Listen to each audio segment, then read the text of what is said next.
Welcome to the College of Wealth podcast, the ultimate financial guide to help you understand your financial stresses and how you can build from it.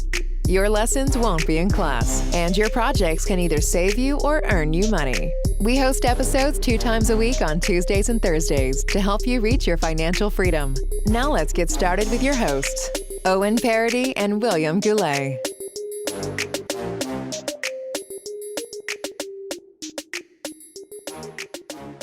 Hello, everyone. Hello.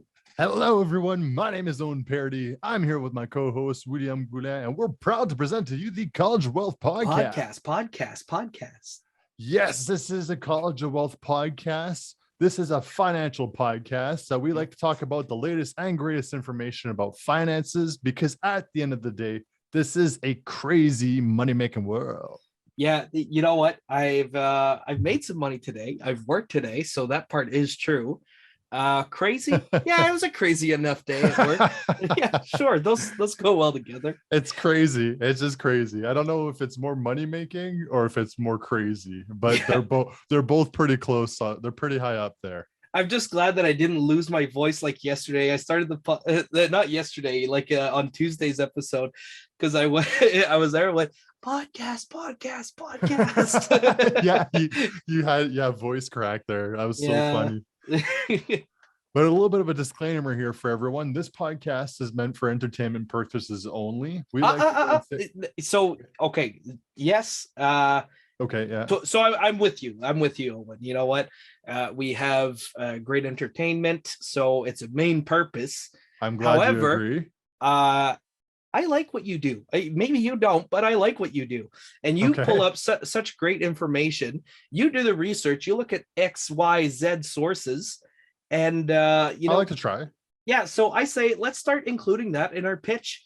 So let's put the information in with the entertainment. Yeah. So let's make it infotainment. What do you think? Yes. I like that. Yeah. That's good stuff, because exactly that. We like to go and provide information as well. That's good. I think at the end of the day, like I like to go and say that both Will nor myself are financial advisors by any means here. Certainly not me anyways. Me either here. Yeah. True. But we both have bachelor's degrees in business, and we work in the financial field. Yeah, or we work in the business. Yeah, we work in that kind of area. So we're just kind of sorry that we have passion for that kind of stuff. But more precisely, we like to do what, Will? Well, it's like you're saying, the industry we work in, we both make money or save it in some cases. Yes, that's exactly it. I like to go and say that too. And I'm actually excited for this episode. But I also like we say, we like to make money on this episode. Yeah. But if you want to go and make any big decisions of any kind, go and talk to a financial advisor or any type of professional that you're planning on making big moves. We're just here to go and make the wheels turn in your head. That's all we're here to do. Exactly. Maybe a different way of thinking, Yes, exactly. So speaking about thinking here, today is exactly what we're going to be talking. Well, it's not going to be a thinking episode, but episode 103 is what we're going to be talking about today. And that's how to negotiate the best prices. Oh, dude, that definitely is thinking. That definitely is a thinking episode.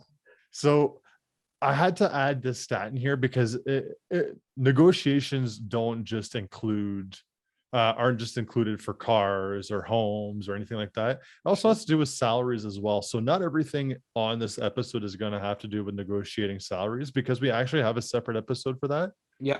Sure. And we also have a separate episode on how not to fall for marketing traps. Yeah, that's right. But we don't have an episode on how to properly negotiate a price on things. Well, I had this one, my family and we have apartments.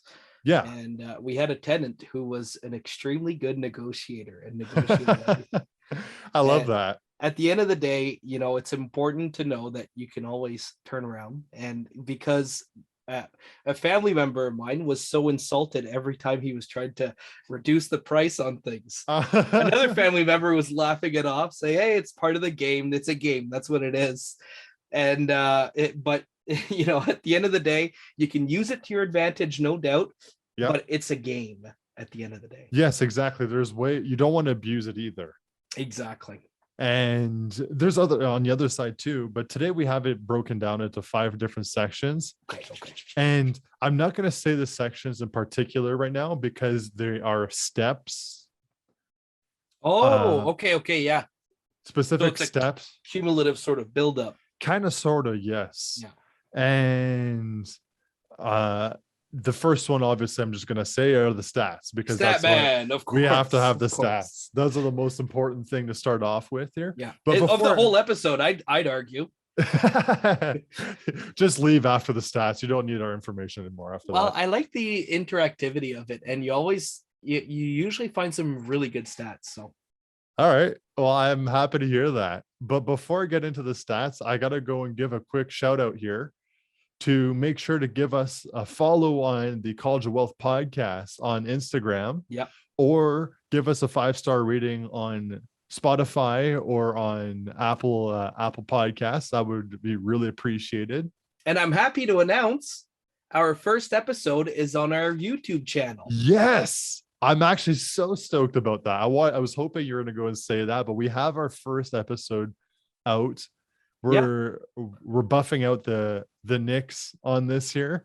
Yeah, exactly. It'll be a continuous improvement, right? Exactly. We'll have the link on the in the description below on a link of the description for everyone to see here. Yeah, exactly. And those are our social medias to take a look at there. And without further ado, we're going to go and hop into our first stat on how to negotiate best prices. Let's dive in. What percentage of US people don't feel confident in negotiations? Oh, I'd say a vast majority, I think. Vast majority meaning 70%. You'd be surprised. 40% of people say they're not confident. Yeah. Wow. Okay, here's my guess. 30% of those of that 70%, an additional 60%. An additional 30% on top of that 40% are lying. That's my guess. You mean they say they have the 30%, confidence, but they don't do it. So what you're saying is 50% of that 60% is lying. Okay. Enough numbers, Owen. You're killing me. You're killing me with this. You're talking to the stat guy here. Yeah, I try to correct you on the numbers. Anyways, I'm guessing less people negotiate than what they claim. Yeah, no, for sure. I could definitely see that. And there might be like a little bit of ego to it there. Oh, well, I know how to negotiate. That's exactly what I'm trying to say. And I hate to be, especially if you are more alpha or something like that. True. Like if you say that to a man or something like that, oh, well, I know how to negotiate a price. Exactly. well, even within our friend group, we know people who present themselves as alphas, but they'll get to the price and to the checkout and they'll say, well, yeah, all right, I'm just happy with that price, actually. yeah, exactly. So on to our next stat, and this one about Point Clear. Well, pointclear.com. And I thought this one was really cool. There's a difference between outside sales and inside sales. Outside sales is something that you got to go obviously out to, aka cold calling, door to door, or anything like that. The type of sales that everyone hates. And inside sales is, let's say a customer comes in with interest already. So how much do you want to take a guess on how much it costs for outside sales? The average cost of acquisition for outside sales. That's got to be like crazy high. Let's call it it's so general, but let's say $20, 25, no, $58. $308. Whoa. Yep. So you better not be selling just any type of object. You need to be selling something that gives good returns. Well, that's why you see most of the outside sale companies are things that sell subscriptions and yes, exactly. systems. Now on the inside sales cost, do you want to take a guess on what the average cost for inside sales is? $37. Closer, it's $50. Oh, I had it with my first one. A lot of it has to do with salaries and stuff like that in reality. Sure. You control your costs a little bit more, and yeah. Mhm. I see. So the third stat I have here, this one's on jobs. And Okay. I have to go. This one was a really surprising stat. And it gives Flabbergasting, maybe? Not you quite. you be the judge. Okay. According to CNBC, what percentage of Americans negotiated their salary for their job, negotiated their job, and were successful?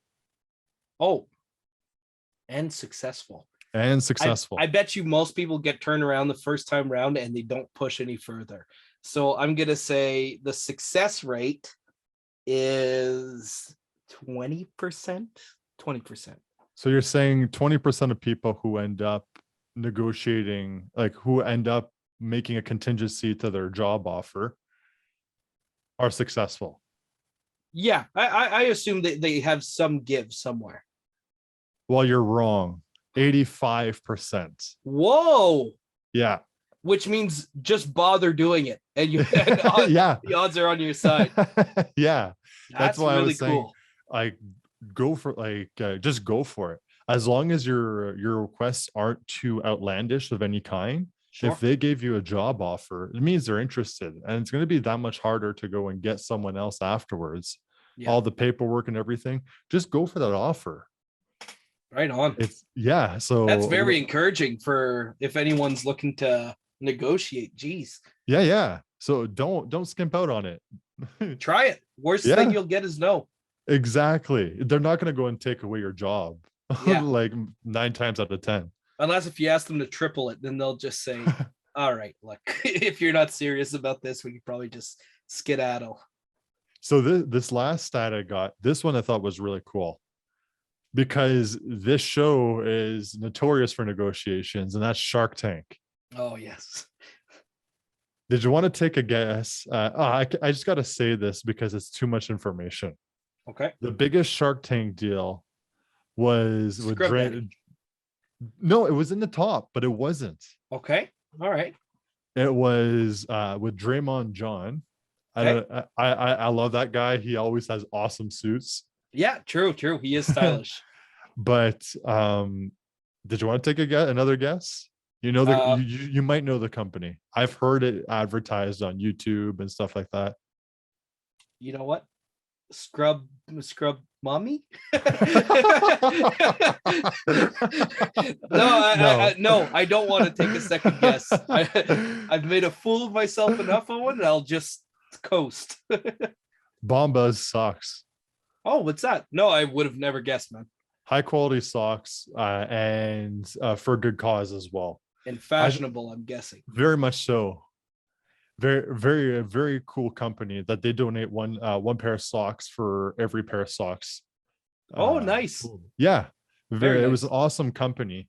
I have to look a little bit further into it there, but yeah, they had an awesome platform, and basically Draymond ended up putting in $200,000 for 17% of the company. I bet you he boosted that way up, though. Well, let's just say they have gotten over $225 million in sales now. So let's just say that Draymond has more than likely made returns on this investment. I don't think he's broken even, at least. If he hasn't broken even, there are issues here. So long as they don't count that second pair of socks as a sale, like as a worth of. That's the only thing you got to be careful. That's a good point. Yeah. That's a good point. But now that we have the stats, then we got some really interesting stuff. We got to go and talk about our first step here when it comes to negotiations. Yes. And we said it on last episode, and I have to say it again. You got to go and do your research. True. You can't walk into negotiations without coming prepared. Yes. And the number one thing I got to go and say when it comes to that, to be prepared, is to sign up for promotional emails. Whoa. Oh, and you really sound like you're straight out of a marketing agency, man. Please, But please, you'll get access to the best promotions. Just yeah, allow but us to email you. but just think about it. They'll tell you when their deals Nice. are coming around or everything. Yeah. And so depending on the product that you're going to go and buy, some of them even give you like 10% off just for signing up to their email, Hmm. which Well, is yeah. Fair enough. Fair enough. There is a way to do that, but I find a lot of times that's such a vastly to speak on your research point, you can usually look up those same codes. It'll have a general code, and you can look them up without having to, have them bombard you. yeah, no, for sure. And the other thing too is if they're just going to go and have a newsletter with generic stuff, there are some subscriptions that I have, like email subscriptions that I have, and it's just random information that I don't even pay attention to. Yeah. Like, do you know how many emails I get from TD about doing transfers to their accounts? I'm like, TD, I don't even have another bank other than you. Stop asking me to transfer to you. I'm already with you. Well, yeah, it seems like I think it's just bad practice to oversend emails. That's how you lose people. But yeah, I digress with that there. Sure. But you can get access to coupons or anything like that with the promo, the emails, or just staying in the know of that company. And once you got the deal and you whatever, unsubscribed or whatever, you're not interested, unsubscribe. Do you talk about services later on? Discount services? No, not really. Well, in which case, I'd love to throw it in. You can use the most popular one, obviously, is Honey, yeah. where they will have some promo codes as well to suggest. So Yeah. there's a couple of options there with doing a little bit of research. You can find nice ways of saving. So great call. Yes. There's Groupon as well. There's red flag deals as well. There's many different platforms for that kind of information. I usually don't go on a website that's called Red Flag, but if you say that it's good, I'll trust you. Oh yeah. It's a fairly large forum of any kind. Okay. Talking about deals and everything, like red flag deals, that's what it is. Right on. Sweet. Yeah. And the other thing to realize is on average, a sales site sales will go anywhere between 3 and 6 months for an item, depending on the item.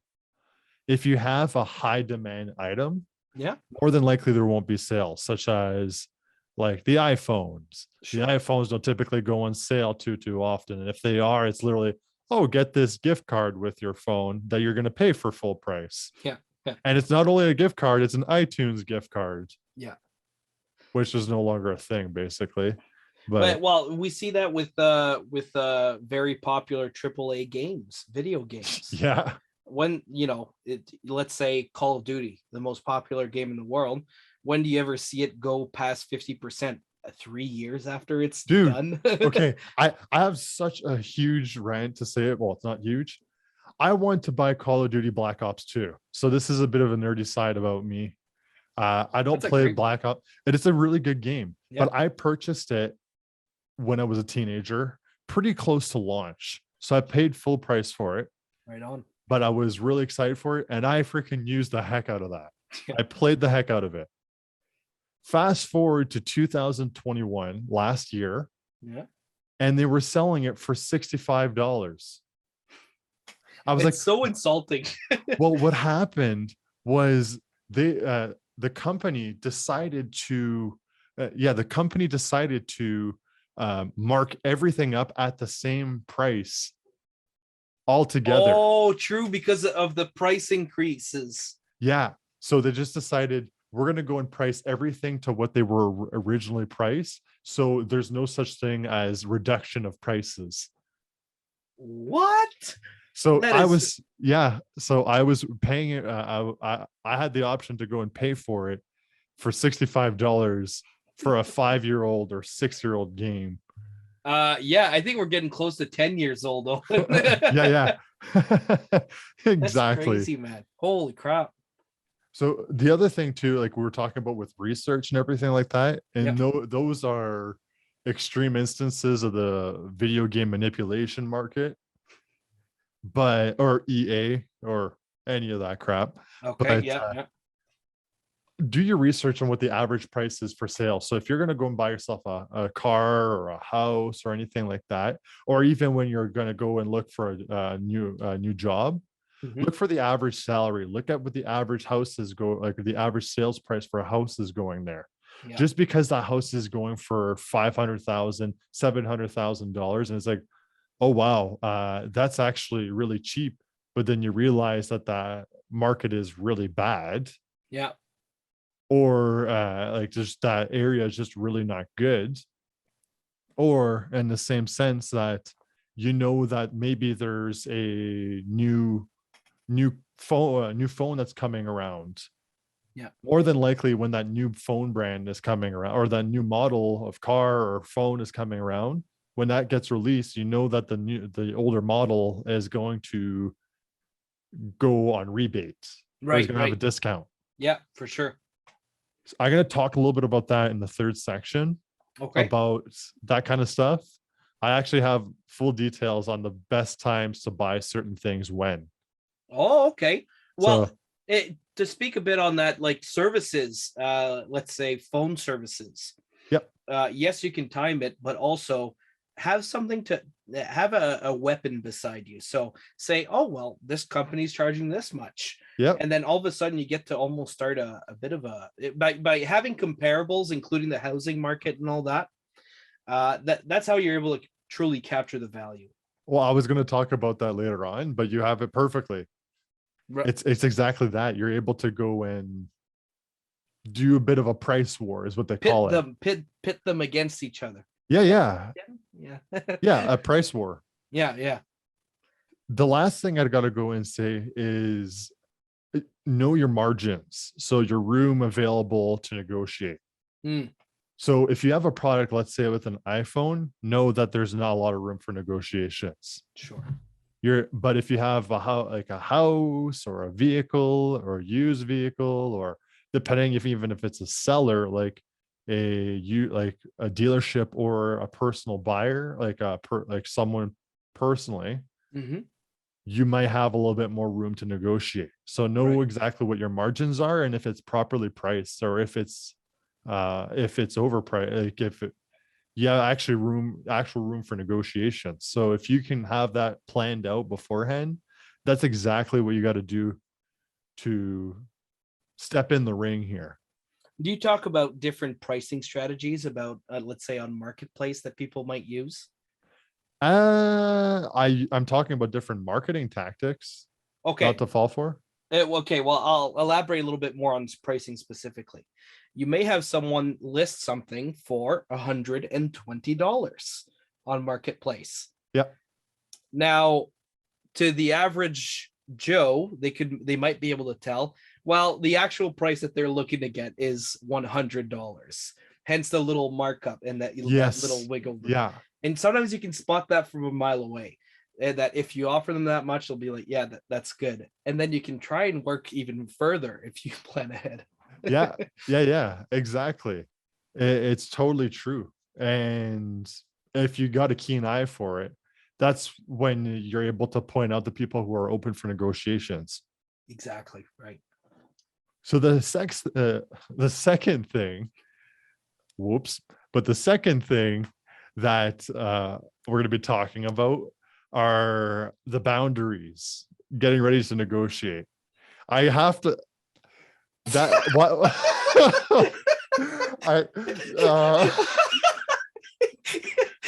Your whoops are so good.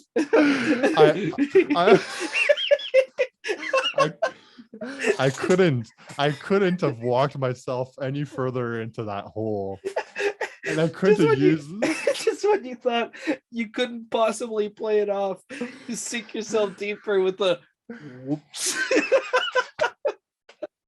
And we're talking about boundaries here. Yeah. Okay. Woo! Man. Oh man. Boundaries.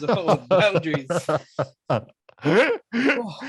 This is an educational podcast here, for crying out loud. Yes, exactly. Not meant for mature audiences. There are kids listening to this. Yeah, come on, Owen. We're losing people by the day. Oh yeah. So set your boundaries Yes. and get ready to negotiate. That's the Yeah. second thing here. Yeah. Yeah. You got to understand what your target price is. So what are your goals? Like Yeah. you got to know what your goals are here. Like let's Yes. say you want to buy a car for $20,000 and that's your target price, but it's at 25,000. Yeah. You or let's say it's at 22,000 and you want it at 20,000. Sure. Well, maybe try and put a price at $19,000 to try and get that 20,000 Exactly. and know what exactly is the max you're going to pay. Know what your max, what the max is for paying here. Like, do you want to pay no more than 21,000? Yeah. And So once you've properly done your research, you're able to set that price and yes, and respect it. And by the time you walk out, you say, you know what? I saw the limit was this much. I actually kept it a little bit lower. I stuck to it.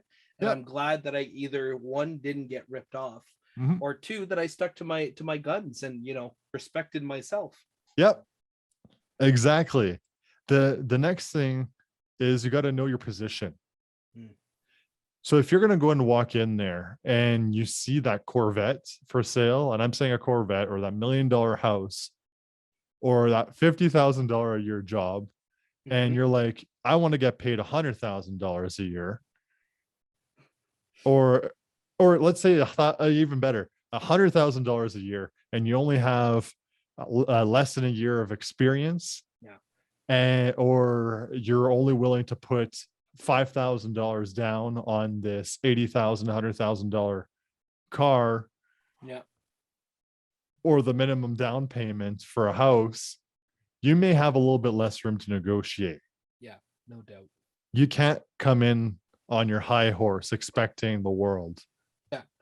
Exactly. And same thing with just work conditions in general, Um if you need to have proven yourself pretty darn well before you start expecting things out of people, as you're going Well, to. yeah, exactly. If We you're talk about paying, sorry, go ahead. if you're paying cash, like you're paying all cash for something, Yeah. or you're coming in with, you're meeting the expectations of the salary of the position, or you're exceeding it, yeah, you're more than capable of negotiating here. Exactly. And same thing, like we see this all too much with graduating students. Everyone has the Yeah, expectation. We've talked about this in a previous episode where people expect to graduate into not an entry level position yeah. because, hey, I have a bachelor's degree and I went to college for this and this and that. It's like, no, no, no, no. You actually don't know anything quite yet. Just give it time, though. Give it time and you'll make it there.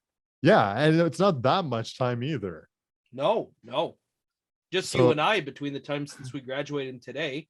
It hasn't been a crazy amount of time, but now we're so no, much more qualified than we ever were. oh, 100%. Like I think I was talking about you and I. We're Yeah. now getting into the mid-level, like entry level is no longer a thing anymore. We're working at mid-level to senior level positions at this point. If we see a 3 to 5 year position and we say, "Oh, I could go for that." I could right now. qualify. I could Yeah, qualify for this. exactly. The last thing I gotta go and say for negotiations, and this does not work when it comes to salaries, Hmm. is to like, especially is to bring a friend, Okay. a responsible friend. Yeah. That's what you don't need an enabler. You need someone who can keep you level-headed. True. True. They're the ones who are going to rain on your parade, who are going to be able to talk to you logically, who are going to be able to tell you the negatives, because you're going to be able to see only the positives when you're talking to a salesperson. Yeah. So it's a huge thing that you Yeah. got to No doubt. realize. No doubt. Someone to keep you grounded because it can easily happen. You're in the middle of negotiation and you're about to blow your top, and you're like you're saying this is ridiculous and Yep. this and that, and there goes your bargaining power. You're not in the strength position you were before. Yep. The person doesn't want to make a deal with you much anymore. So having someone along, yeah, no doubt. It could, yeah. And at that point, you're able to, you're not going to, you're less apt to make irrational decisions Yeah. on it. And if you have it's not just someone who can ground you personality wise, but also if someone is better than you at negotiating, you see them as that, ask them as a favor. Say, hey, would you mind coming to help me out with this? I know you had a little bit more experience. I find people hardly do that. They always say they ask for help. Ask for help. It's so useful every time. Well, when I was applying for different universities, that was the thing that made me laugh the most, was because I was the one who was paying my way to go to university. I would say 85% of my schooling was self-funded. Okay. 85 to 90%. Yeah, around 85% was self-funded there. And when we went to universities, they were constantly looking at my parents. They were talking to my parents, trying to sell my parents. I'm the one making the decision. I'm the one with the money here. And Like, they lost their bargaining power with you, right? They lost the bargaining power with me. Now I know I am a bit of an exception, because the vast majority of the time it is the parents who bring their children into school, and they have a huge power into that kind of stuff. But it worked the exact opposite for me. Yeah. Jeez. Yeah, so be careful about your approach. And that's a good thing too. Who are you up against? You got to size up that person. And flatter, I won't say flatter, but appeal to them in different ways. Exactly. All right. So now that we got the second point through here, we got to go and speak about point number 3. Yeah. And that is timing your negotiations correctly, and with whom, because there's the ideal time to negotiate, and there's also the right people to negotiate with. Also the ideal mood. Yeah, exactly. So the first thing I got to go and say is understand who you're going to be dealing with. Yeah. More than likely, the best scenario to deal with is with a supervisor or a manager. Oh yeah. Because they are the people who have, first of all, the biggest authority. Sure. And they don't have to go and speak to their manager about a specific deal or anything like that, because they are the manager. They're empowered to do so. Yeah. So they could go and say, you know what? Typically we don't do this, but I could let it slide. Let's do this right here. Yeah. So they have, go ahead. Yes, it makes me think of appealing to people in different ways. I remember this one story from How to Win Friends and Influence People, which if we haven't touched on it, if the listener hasn't listened to it yet or watched it or read it rather, it's a book after all. Definitely take a look at it. But it was about an article, magazine that was starting up, and they wanted a famous writer to partake and write an article for it. And inevitably, this person was priced way out of their budget. They wanted to offer $100. $100 would have never worked. And they reached out to this person and they said, if you write something for us, we will donate $100 to the charity of your choice on your behalf. And that was appealing to an actual deeper motive for that person. And she ended up writing the article. The article was a great success and the magazine launched. Wow. So that is really cool. So it's about knowing the person that you're talking to and also how to appeal to them, right? Yeah, I like that a lot. That's really, really cool. Yeah. With this though, in this case scenario, which you're talking about, good way of tying that in. Yeah. We were talking about this in the first point, that every product has different peaks and drops. Yes. In regards to, there are some better times to purchase certain products for certain times. And like TV. Yes, literally. Yeah. Yeah. And I have certain things like the best, like I literally found a website. Well, The Balance is a popular financial website. Okay. And they had the best products to buy at certain months. From January all the way to December. Okay. Yeah.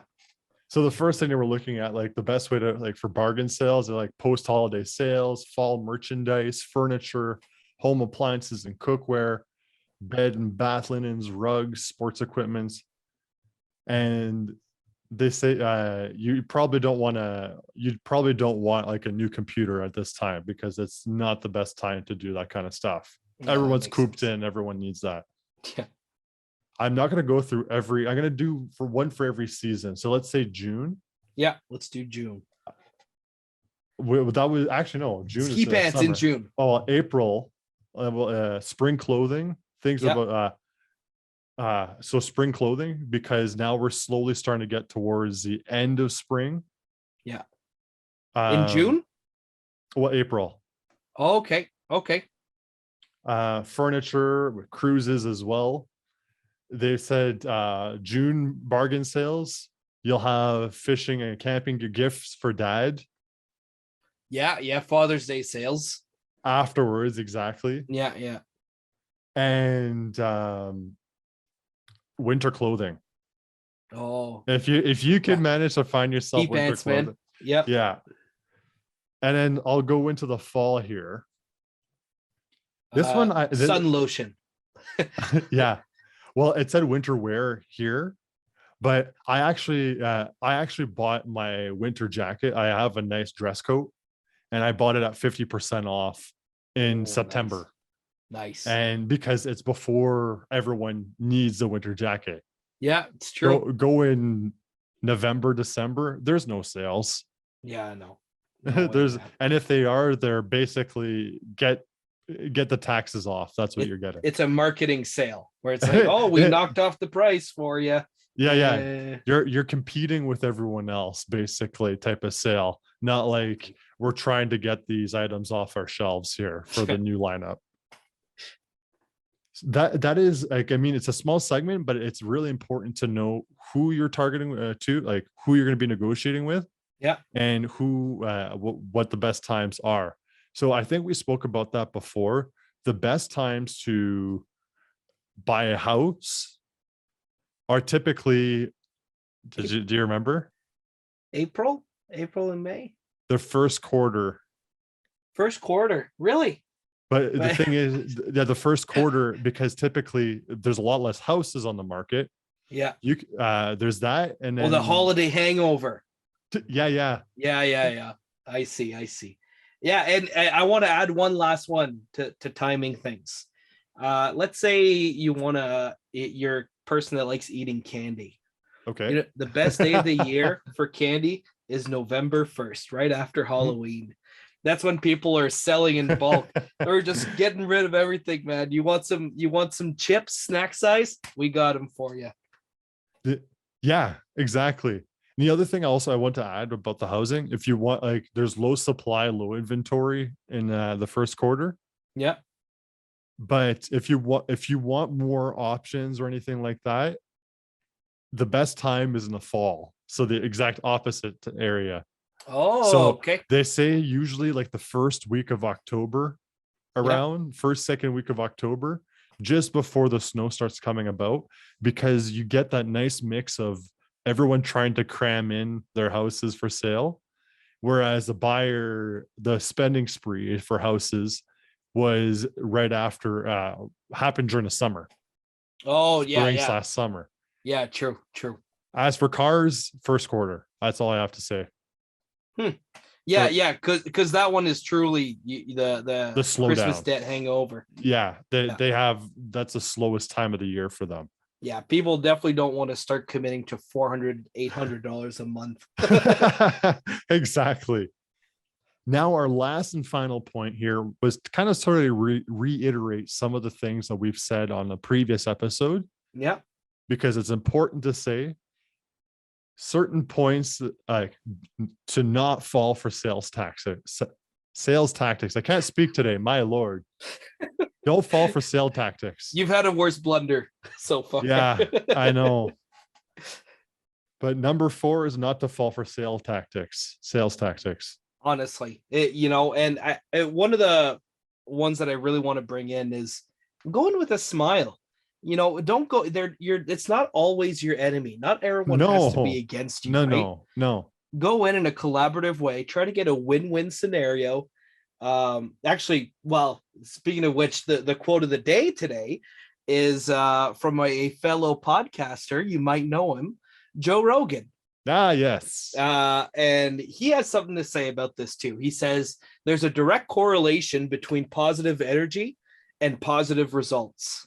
I love that. That is And actually really cool. yeah, and it's so true as well. If you go in and you're fighting for everything that you for any negotiation situation you're in, Yeah. you're gonna have to fight your way out.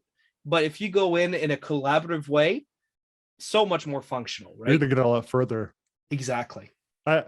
You're really good at tying in things today. I like it. Well, thank you so much. The first thing I got to go and say for the sales tactics is it's very common for salespeople to use flattery.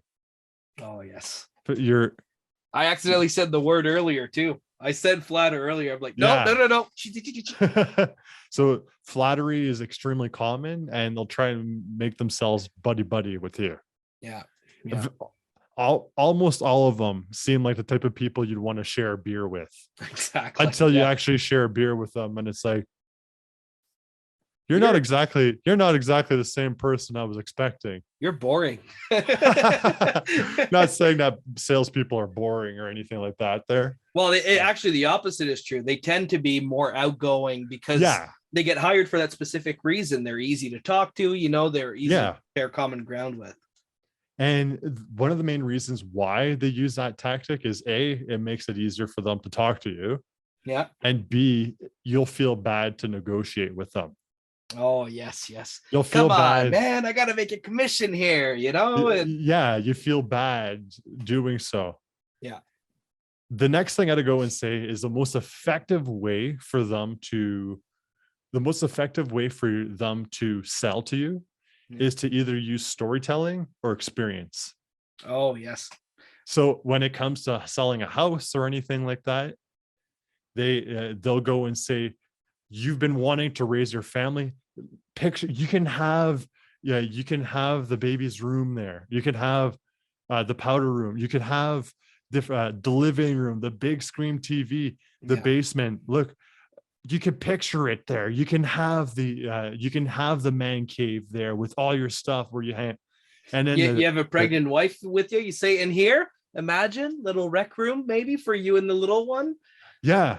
You're pulling their strings, the heartstrings. Yeah. And everyone gets excited. Or in a scenario about the gurus saying, imagine living without having to work anymore. The lifestyle, not having to worry about your finances, just having to go and find ways to just enjoy life to the max. I don't know if it's because I have YouTube Premium or what, but I don't see as many gurus showing up and people trying to say, I'm so rich. All I have to do is lay back, relax by the pool and enjoy my time. It's like, you don't see that much nowadays. Well, right? I have premium as well. So we don't know. We don't know what's going on. Let us know. Let us know, people. Yes, please. But that is a huge thing. So a lot of people use experience as well. So with a car, go test drive it. Yeah. Of course, you want to know how it drives as well, but it makes it that much more impactful when you want to go and purchase it, or you want it that much more. Yeah. You'll get back in the office. You're like, you remember that purse because the deluxe package, and the deluxe package is this, and that. Yeah. And I signed you on for it. I want to make sure you get the best vehicle walking out of here. It's like, oh God, you guys are killing me. The last experience I got to go and talk about are free samples. Yeah. Come on, you go to Costco, which free samples are back, by the way. I was happy about that. I've noticed, and it made my day. But yeah, so there's free samples there, and you're gonna go, even if you're not hungry, and they go and give you one cracker, just activate your taste buds right there. I want more crackers now. Yep. Now you're hungry. Yeah, that's how they get you. And they do get me, I gotta say. I had this one girl who sold me chips. She just had the chips. She didn't have a dip or anything. And she's there. She's like, what's coming up? Boom. We got what's that? St. Patty's Day. St. Patty's Day is coming up. Imagine this here with a nice 7-layer dip, things like that. And it was a good chip, but it was just a plain chip. And I couldn't believe it. And I loved her sales pitch so much. I'm like, you know what? You got me sold. I'm going to buy I'm sold. I'm going to buy a bag now. I ended up making it as like nachos instead, but no dips like she sold me. But hey.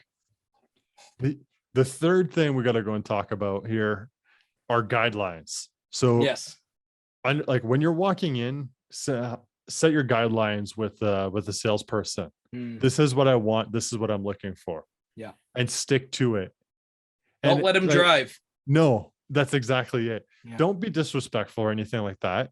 But they're salespeople. So exactly that. When you go and buy your budget's $400,000, they're going to try and push you for 425, 430, 450.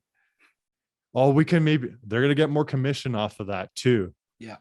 And when you go for a car, they say, what are you looking to pay per month? Whereas you might be saying, well, I actually want to pay this off within 3 years, not 8.